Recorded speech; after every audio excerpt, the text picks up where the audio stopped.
to use your digital textbook again. I've assigned this through Google Classroom, so you should just be able to click on this. I put your directions here. You're going to read and annotate the poems on pages 115 through 122. Follow the directions in the textbook on how to annotate. Answer all the close reading questions and make sure you save them in your student notebook. So that's what I want to help you with here. So the first direction we're getting is through in lines 1 through 25. We're going to collect evidence in this way. We're going to underline anything that is comic or ironic, highlight any extended metaphors, and in the margin explain the description of the Northerners in 4 through 13. So if you were going to highlight, you're going to click here on your notes.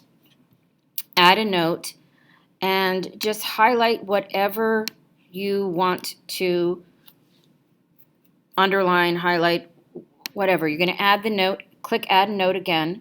And here, if I wanted to underline, I would click that. If I wanted to highlight, I would click a color. But I don't want to underline, I want to highlight now. So you can play around with this. Then for your notes, you just click in this little box and you write your notes here. Now, this is really important. In the lower left-hand corner, you have to click My Notebook. If you don't save it to your notebook, I won't be able to see it. You can also add a tag if you'd like. You can tag this the Harlem Renaissance or just Harlem if you want, and save it. So from there on, you and I will both be able to see it. You can see it again by clicking on this little blue box. It'll bring up your answer or your notations. I will be able to click on your notebook and see it from there.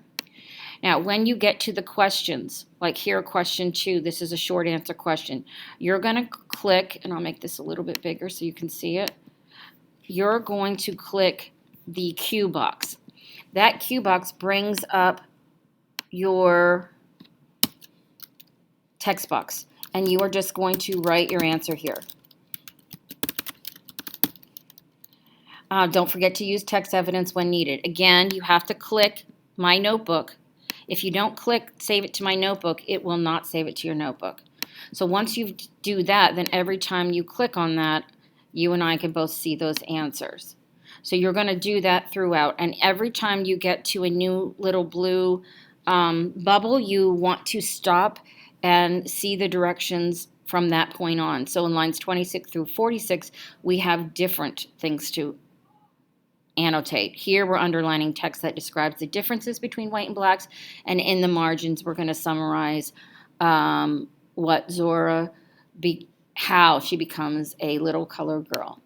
So you're going to do this throughout. Make sure you're writing incomplete sentences for your short answer.